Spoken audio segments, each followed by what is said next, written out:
God stopped it. Look at somebody and tell them, be careful that you're not living under a threat.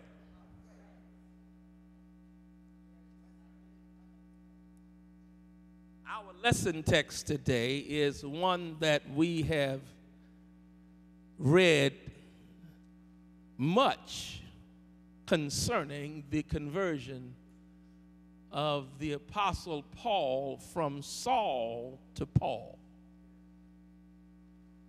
One that has a very unique value for the simple reason that we're talking about Saul, which was his Hebrew name, and Paul being his Roman citizen name. It's interesting that God would choose somebody like Saul that did not walk with him. Saul never walked with Jesus.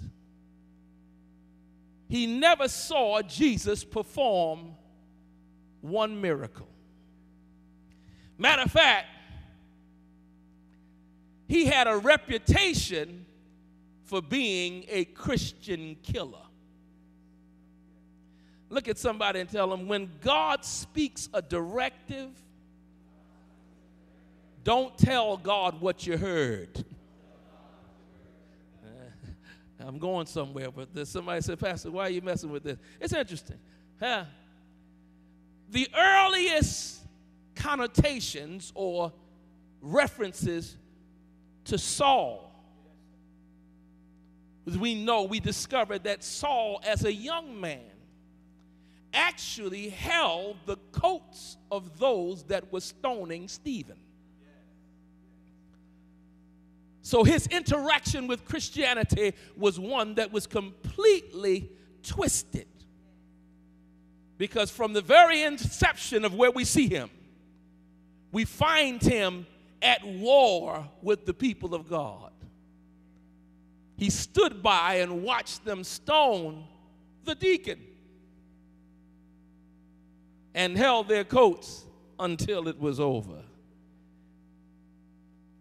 Saul was also considered to be a smart enemy. And somebody said, what do you mean by that? He was well educated. Saul was no dummy. Saul had gone to the schools, had learned the Roman system, had understood the laws of Rome. He was no dummy. He was also an enemy with contacts. And somebody said, what do you mean by that? He had connections. He was able to get permission to go and kill Christians. He had it going on. And somebody said, well, Pastor, what do you mean by that? It's important that you also get this other side to Paul before he became that. He was an enemy to the church because of all of his ability to tear the church up. Somebody said, what do you mean, Pastor? There are some people in the church that are just out to destroy it. Out to destroy it. They joined it to destroy it. They didn't come in seeking to serve the Lord. They came in seeking to serve themselves. Because in the church is a great place to get power. Because you're seeking power amongst a sheep's mentality.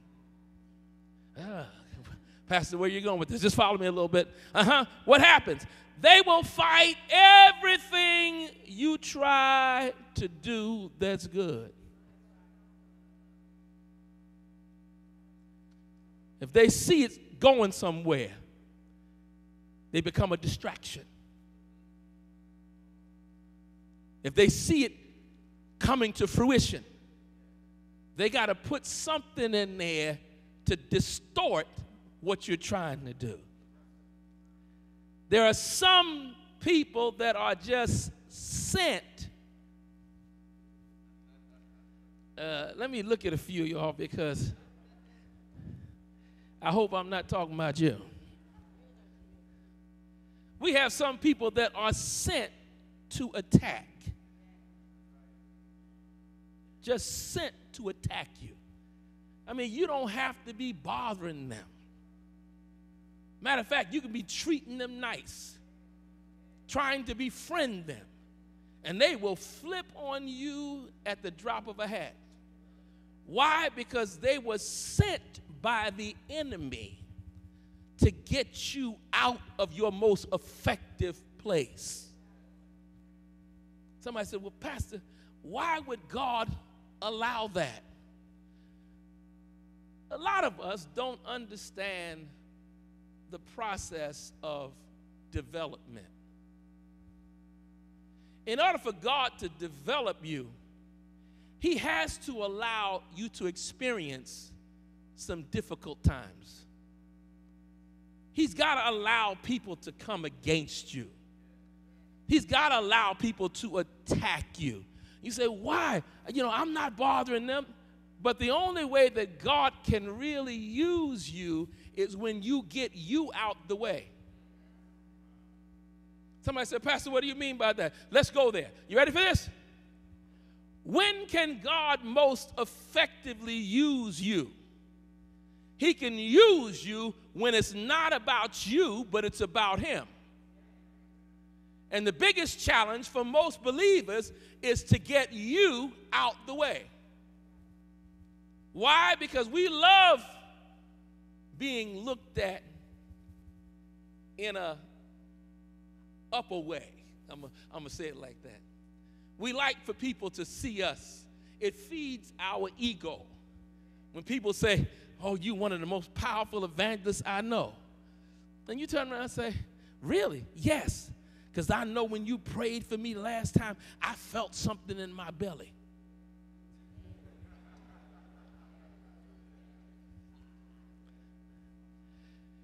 And we won't take the time to say, it wasn't me.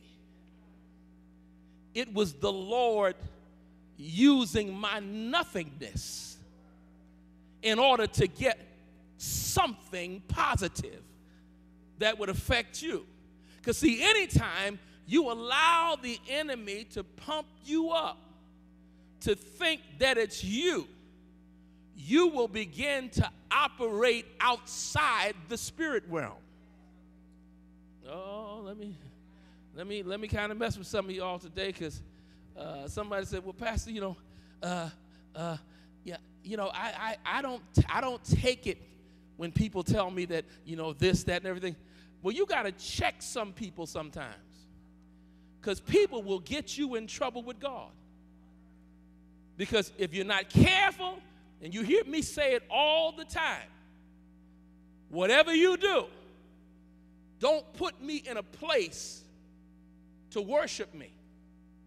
Because whenever you do that, you cause God to get jealous. And when God gets jealous, get ready. He will take the cover off me so y'all can see just how ugly I really am, so that your focus will get back on Him. So being that I don't want y'all to see how ugly I am, praise God and don't praise me. I want to make sure we get that plain, because we got to be so careful in this day and time, because you have so many people that are stuck on themselves. Hello. Somebody said, you're not talking about me, Pastor. Pastor, I'm not stuck on me. Somebody said, but Pastor, when will I know? You ready? When you know when you'll know? And I'm going to make it as simple as I can, and then I'm going to preach this message. You'll know that it's about you when you're in a place that people don't recognize you and you feel bad.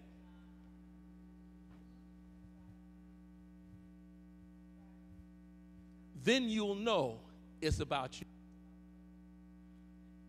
When people walk in the room and recognize everybody else and don't say nothing about you, and you feel offended. Oh, they don't know who I am? Who are you?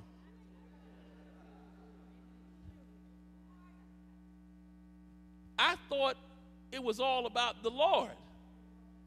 Because, see, if it's about the Lord, you can't get offended when people don't recognize you.